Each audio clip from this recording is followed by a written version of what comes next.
Hello and welcome to the sixth episode of Fostering Freedom. I'm your host, Ohranje Gallante, and today I'm gonna be talking about private cities, right? Mulling over private cities.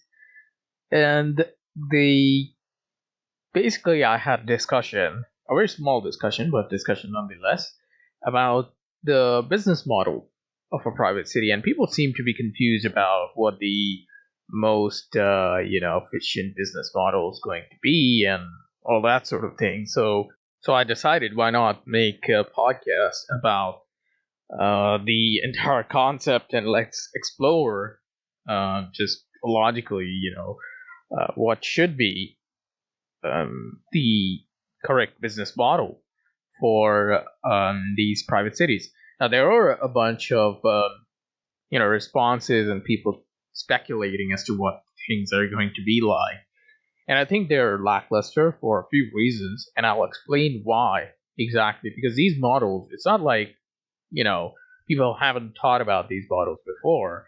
And sure, in one of the cities they have implemented that as well, but I don't think that city should be taken as some kind of final model for what a private city would be like, because they don't really have any kind of competition next to each other. We would really see what the final model is going to be like when there's five or six, maybe even 10 private cities next to each other, all competing, under different proprietors. That's when we're going to see what's the most efficient model. Not that I'm a fan of empiricism as such, but I think, in that sense, an empirical, check locally on a business, of course, I have no opposition with, but then they're going to realize. But right now, what I'll discuss is why a lot of other business models might not work, and what to me seems like is the most appropriate business model. If you have any kind of out of box suggestions, please leave them in the comments on YouTube, or if you I don't know, if you join my Discord, you can discuss with me, what your points are regarding this.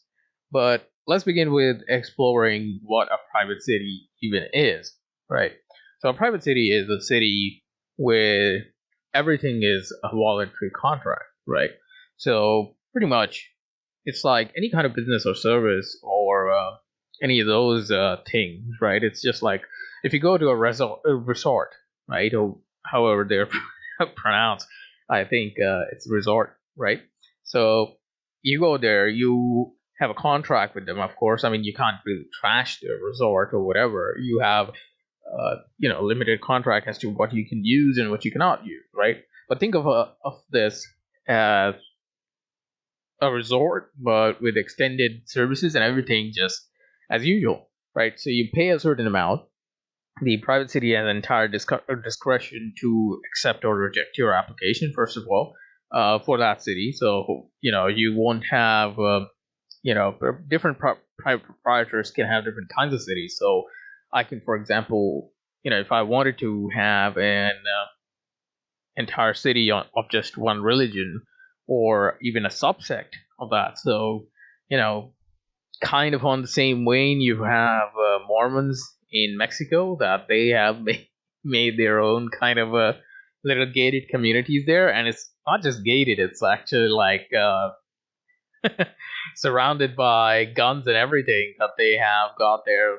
There's I heard in a podcast that they have what do you call it? Those kinds of jeeps where there's a machine gun on top, and that's what they use to protect themselves against the cartels and all those sorts of things. So you can have that in a private city with, of course, not those guns or whatever, but you can have a private city where, where there's only a specific kind of people there, right? That is a total discretion of the proprietor. Yeah, and you can also have secular or any type, really. I mean, there's no bar. It's just complete ownership, just like you would a house. So the private proprietor in this case is giving you limited rights to his house, let's say, right? Just the house is an entire city. There's no special characteristic here. It's just private property. That's what you have to understand. Of course, they're limited for lots of things like human rights and whatnot by the host nation. But of course, I mean, human rights violations wouldn't occur nevertheless, because that would be a very bad business model to begin with. It's not like it's because of the host nation that they have to adhere to that. But let's unwrap it serially. What this model entails. So how would this go about? Right. First of all, someone opens a private city on a special economic zone. Let's say usually that's what the case is going to be, and they can name the special economic zones for in any different way. But that's what we have come to know them as internationally, right? SEZs, and they're very popular now, and they're getting popular for various reasons. It's not just cities that they get popular for. Cities is a relatively recent concept. SEZs have been in existence for maybe 80s or something. That's when it started to get popular with Deng Xiaoping, I think in China, who made Shanghai, I believe, or is it Shenzhen, a special economic zone, and that's when the idea really took off. That's when China kind of started opening up to the entire world, and so the one of the proprietors figured it out, like, okay, let's make a city there because you can pretty much have a lot of autonomy in these regions. So why not just make an entire city? So you make an entire city there. You have a lot of autonomy there. You don't have necessarily any taxes or whatever because you have a different contract with the government, with the host nation in these places, right? And then you can figure out your own business model, right? You can have your own fees, so to speak, that are kind of like taxes, but of course, this is all voluntary. So once I get my city there in an SEZ, my business model is secondary. Let's first discuss, how we were going to go about purchasing this. So I'll basically send in my application to be like, okay, I want to live there. I want to live in this city, and the other guys could go like, okay, maybe they're gonna have criminal background checks and all these sorts of things, and then they're gonna accept. You can pay money for whatever property you like there, whether it's an apartment or a house, or a bungalow or a mansion, what have you, and or a commercial lot, anything. Any way they have parceled it, it doesn't matter. They can have an entire city full of houses if they want and ban high rises. And you just live there like a normal citizen anywhere, right? And of course, now you're going to be counted as a resident, so to say, of this host nation, right? But you're still living in this SEZ where you are not tied to the host nation in any way. The only person who's tied to the host nation is the proprietor. But let's not concern ourselves with the host nation too much. Let's consider private cities as a concept independent of these things. Sorry about that noise. Independent of all these things. So you're living there, and how is the city making money? Now this is where the discussion started with. I just jumped in the middle. Many people were suggesting. So let's begin with what the people were suggesting. What the model we have currently to look at is, which I think is a naive approach. And what I suggest the model is going to be based on just my analysis of a business model and what is going to work and what is not going to work, right? So people are suggesting that you can have a community where they take a certain percentage of your income, right? Whatever percentage that be, someone suggested 20%. I think 20% is exorbitant. It's a lot for taxation. Maybe 5% is okay enough, I guess. Even that is too high for me. Anything over 0% is too high. But someone suggested income taxes. Now, let's see the problem with this. The problem with income tax or income fees based on your income, right? We're just going to call it tax. But remember that it is entirely voluntary, whereas taxes you cannot opt out of. So this is not a tax per se. It is a fee, right, that you can opt out of. So, let's just call it taxes for making it more, I guess, easy. So the problem with an income tax is going to be that all the income that's outside of this special economic zone, that is not under the jurisdiction of the proprietor. So you can be making lots and lots of money outside of your venture and have to pay no taxes. And of course, someone suggested that I have never worked, so I don't understand income taxes because in their country the income taxes are so, hard to evade. They'll always get you and this and that. Well, that's not the point. The point is that in this private city, this person wouldn't have any kind of jurisdiction. Now, of course, they have jurisdiction over the income that you make inside their city. But even then, let's consider that I have a bunch of money. What I can do is, let's say that the city is in the middle of an island or what have you. Let's say that I'm making my money from somewhere else in this model, and that somewhere else is outside of the city. I can simply have a loss-making business, a very small loss-making business inside the city, and have to pay no taxes, right? I mean, that's a good cost to not pay taxes. I can simply have a business that makes $300 in losses, right? And we have very little inventory or anything of that nature. Now, of course, an SEZ or private proprietor is going to suss that out and, maybe just get rid of me. Sure. But then I can simply not make any income in that city anymore, right? So that is kind of a discouraging factor for living in the city while earning your income there, right? So even though it may be better than the city that they came from or the country that they came from, it is still, not something that is a natural encouragement, so to speak, right? And of course, the private provider doesn't have. If I imagine myself as a proprietor, I don't have any kind of jurisdiction over this income, so I'll be losing a bunch of money, even though I have mandated that. Okay, you gotta report your income or what have you, or even in the proposal, the Prosper proposal, they say that their assumed income is the thing that they're going to pay tax on.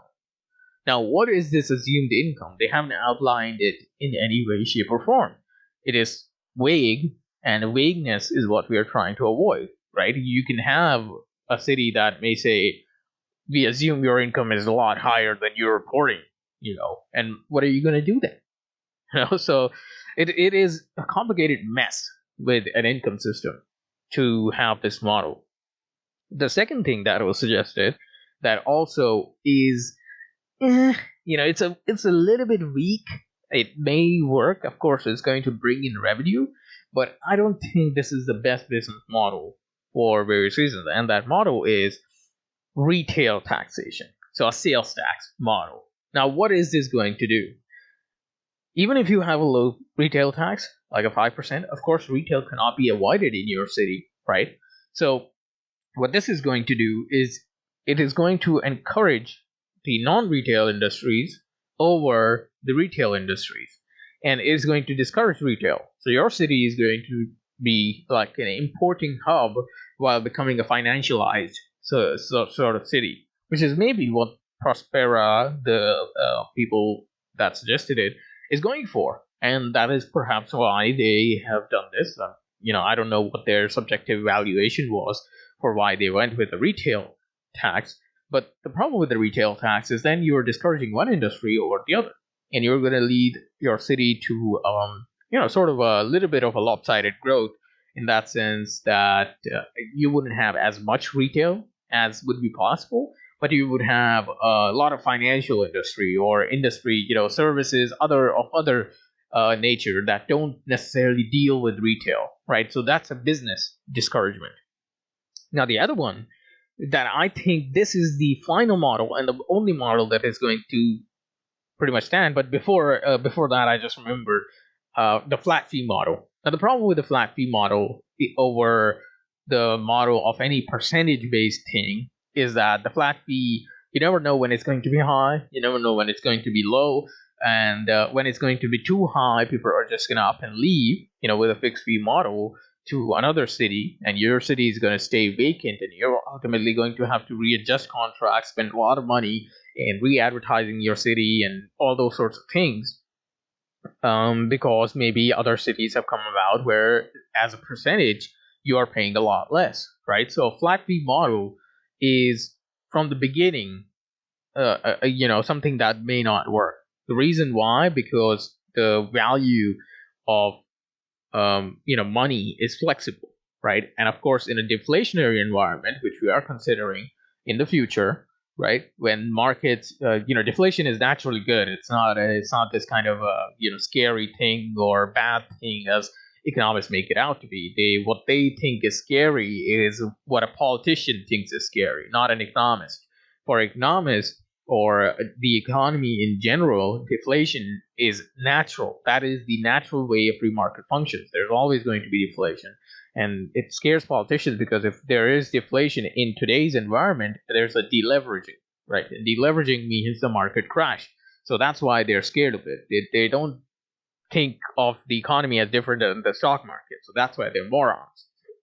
But, in a deflationary environment, your money rises in value, right?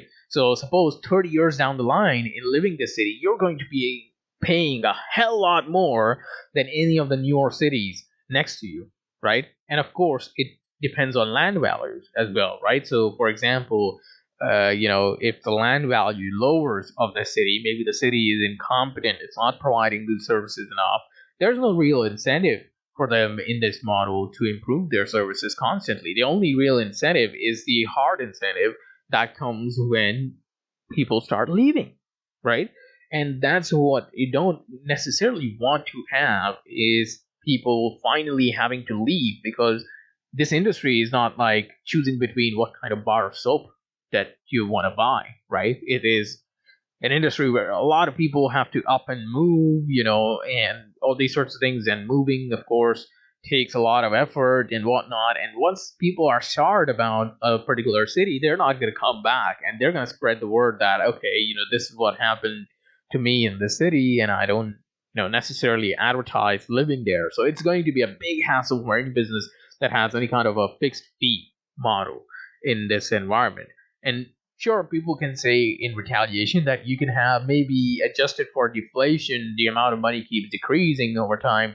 But then you have to realize that money and what it buys is flexible from place to place, from economy to economy. So how is that going to be predictable or adjustable in that environment? It's not. It's overcomplicated. A fixed fee looks simple on the surface, but it's not going to work, right? For the aforementioned reasons. Now, the best model, and the model that is most sustainable in my view, which also Prospera has, and for the reasons that they might have figured, is a land tax, right? And the reason why it is, and people are very opposed when they see or hear about a land tax,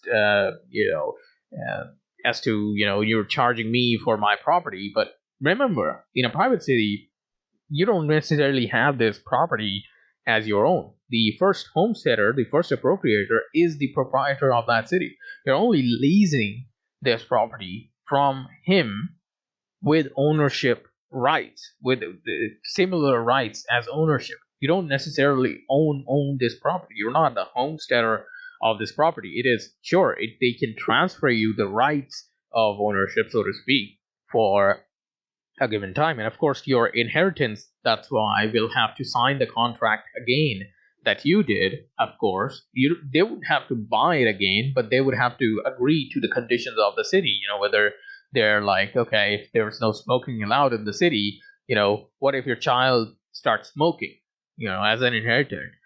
That cannot be happening. So as soon as they're an adult or whatever, as soon as they inherit property, once they're anybody living on your property, you are responsible for their actions, right? So your child, you're responsible for your child's actions. So under that system, if your child is caught smoking, maybe you're gonna have to pay fines or whatever in such a city.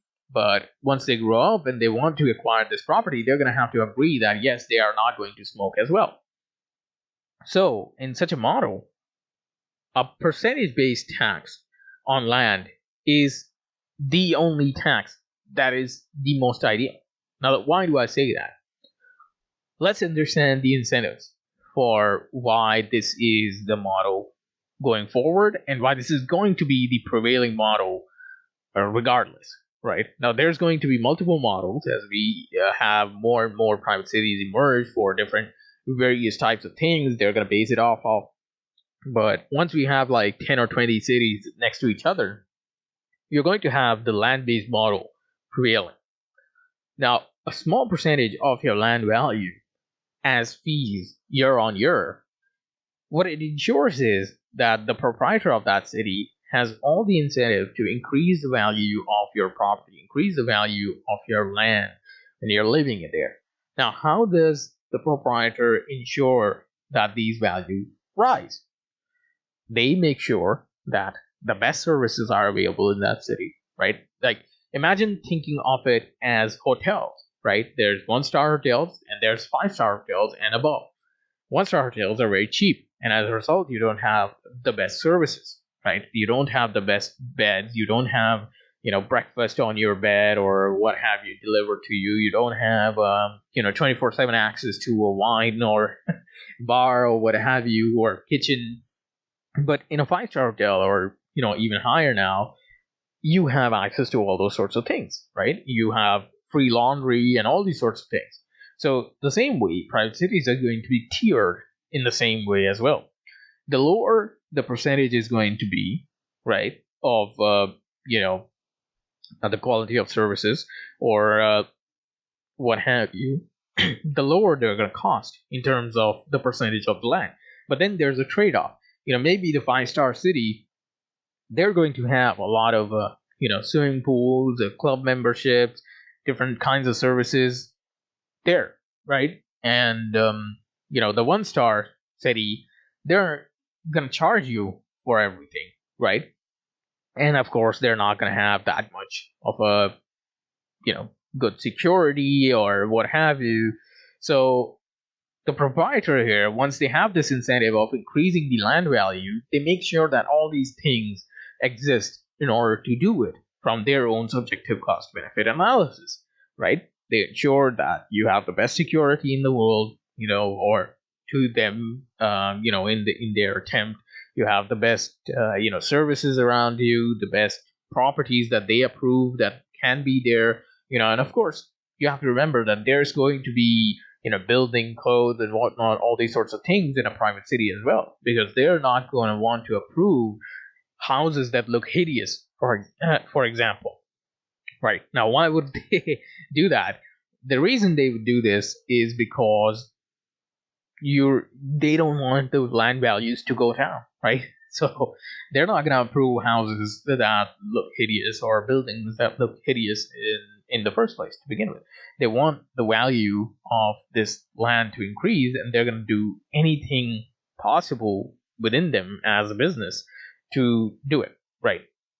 This puts incentives in order for you to get the best services possible and for them to deliver the best services possible, right?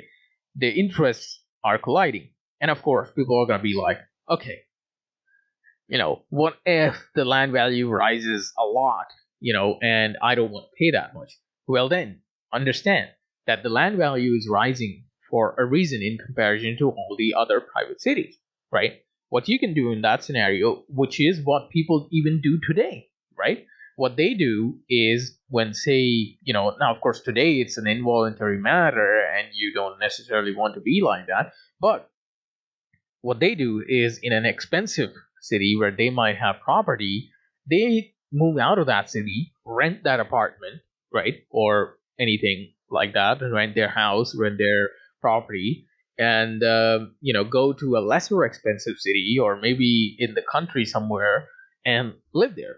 So you can have, if you start living in a city that was just being built, right, and you got it early on thinking that it's going to go up in value in the future, and it goes up too much in value, and now you're like, you don't have necessarily the money somehow to keep up with the rising land costs. What you can do in that scenario is to move out to another city where it's cheaper to live, where you can adjust better, and of course and at the same time, be able to pay your land fees in the other city which you left, and also enjoy a different city where it's cheaper to live in, right? Now, of course, realistically, what I think is going to happen is that, for the original customers or what have you, like this scenario, there's going to be certain, limitations or certain caps or what have you.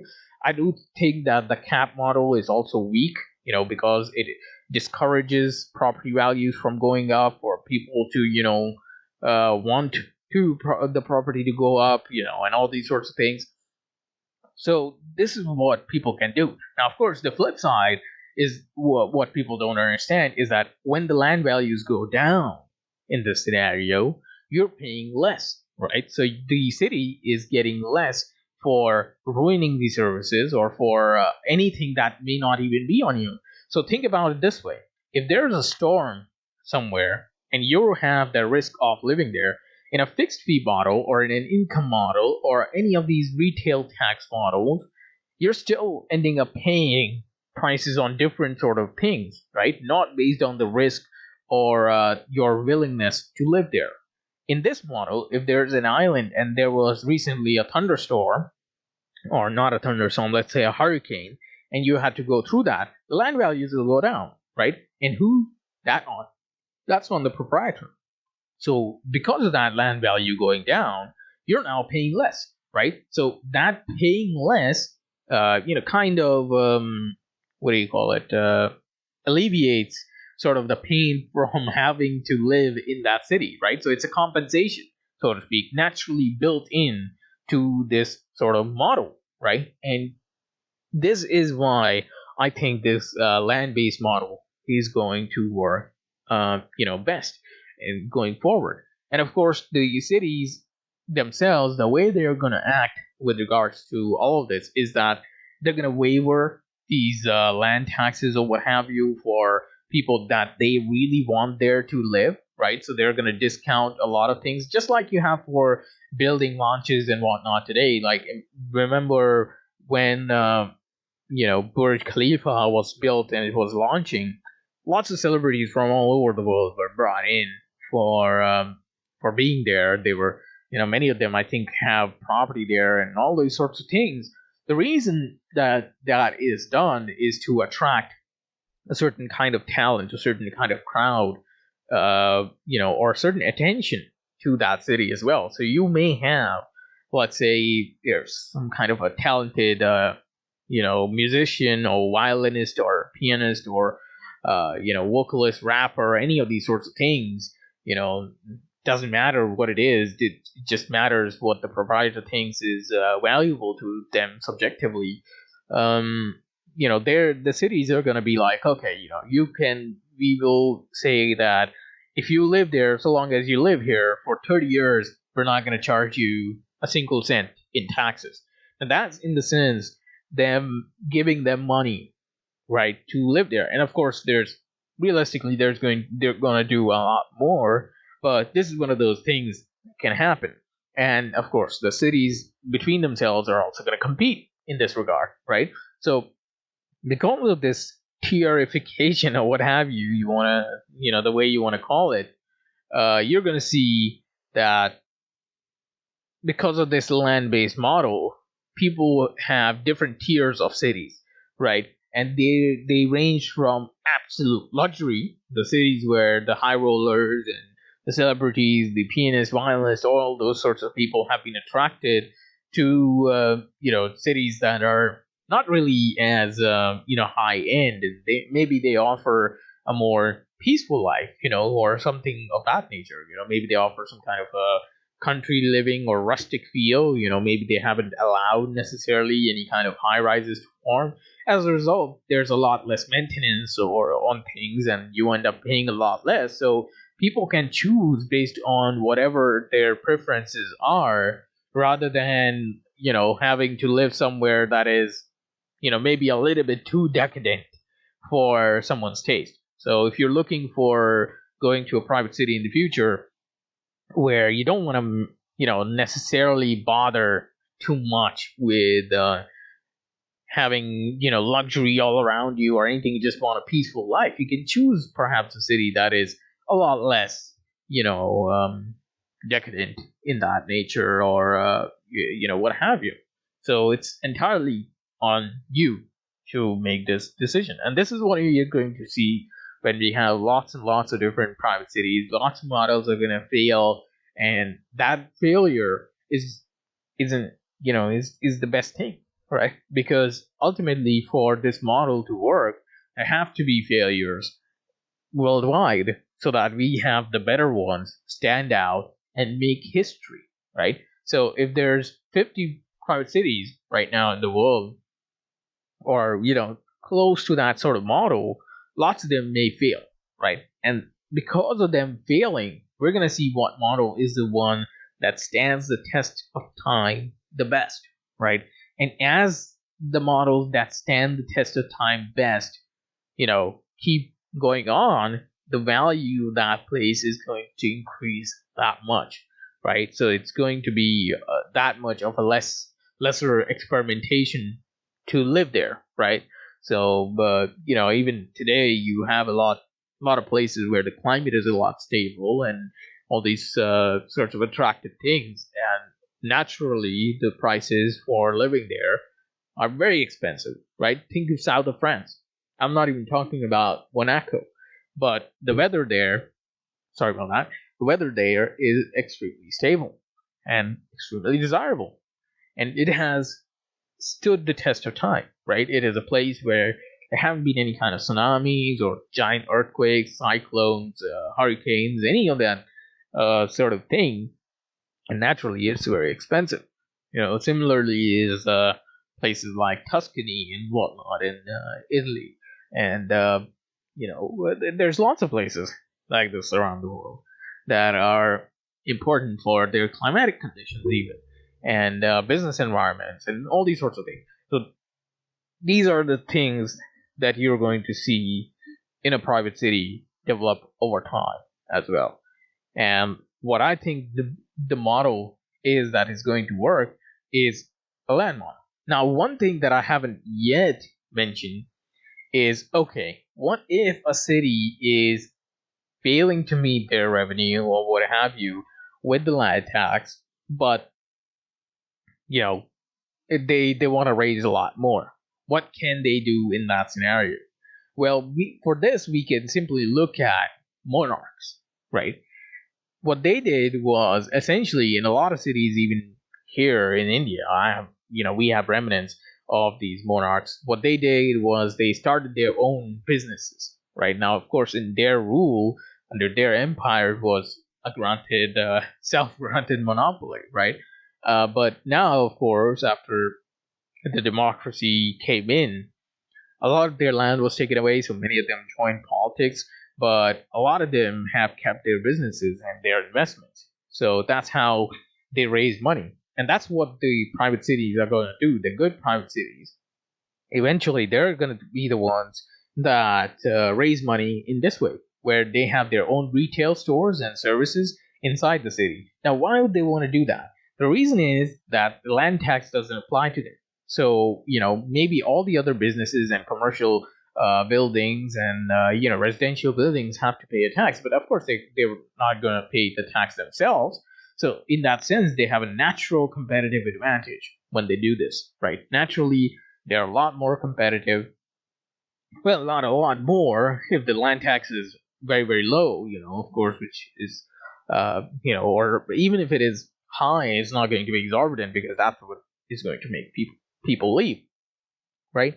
But with this, you have this city or retail business that the city has started, or swimming pools, parks, zoos, any of these sorts of services that they're not paying any kind of tax on, and by that they have a leg up over every other business, right? And so long as they are delivering good quality services, they can make a bit more profit than the rest of them.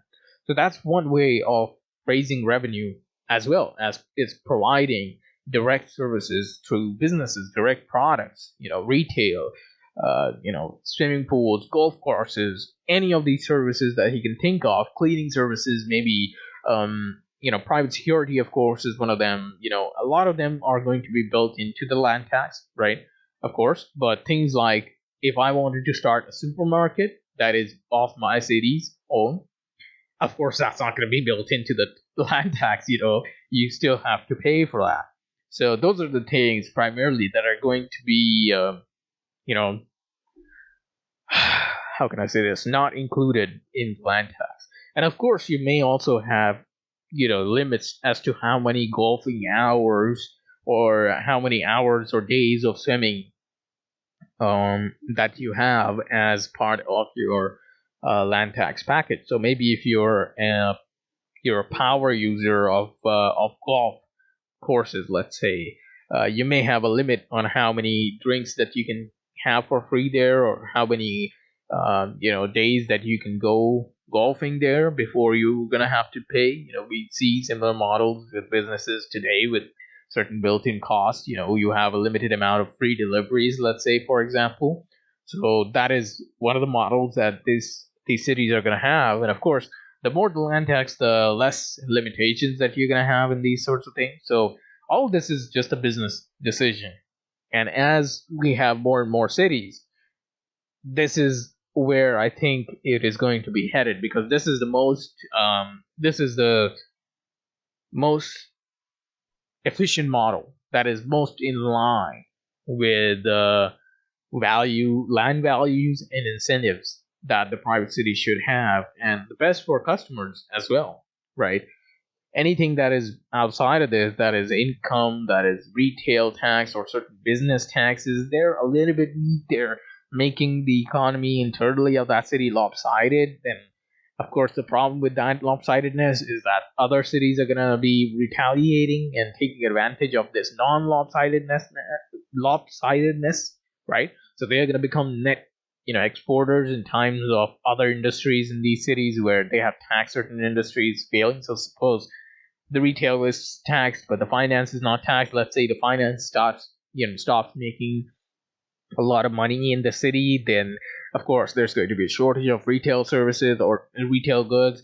Where are they going to come from? They're going to come from other cities, and then you're losing out on the revenue of that. So there's lots of complications with all these sorts of models. You can try and combine them, but it's a disincentive more than an incentive.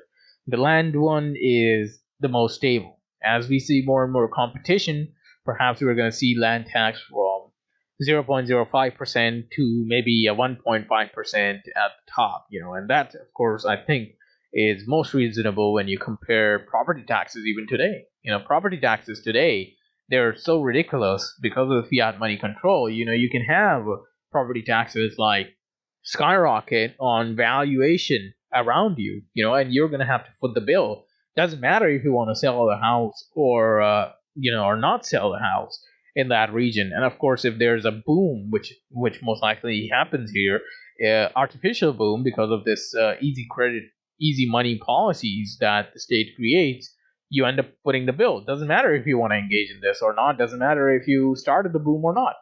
Of course, in a private city, you cannot necessarily have these booms to the same extent that big countries like America can today. The reason being, of course, a private city does not have the same resources, or that cannot inflate without consequence in such a scenario, right? So even if they do inflate, if we imagine that most complacent kind of citizenry living here, and if they somehow mandate that you have to use their own currency and they end up inflating, the consequences are going to be immediately visible, and it's going to be very short-lived, so to speak.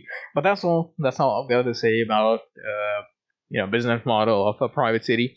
If you have any out of the box solutions to this that I may have not thought about, perhaps where incentive structures are aligned with the one that land is, make sure to leave them in the comments or join my Discord if you want to discuss this further. And that's all I've got to say. Thanks for listening, and make sure to like and subscribe if you like this. And I'll see you again next time.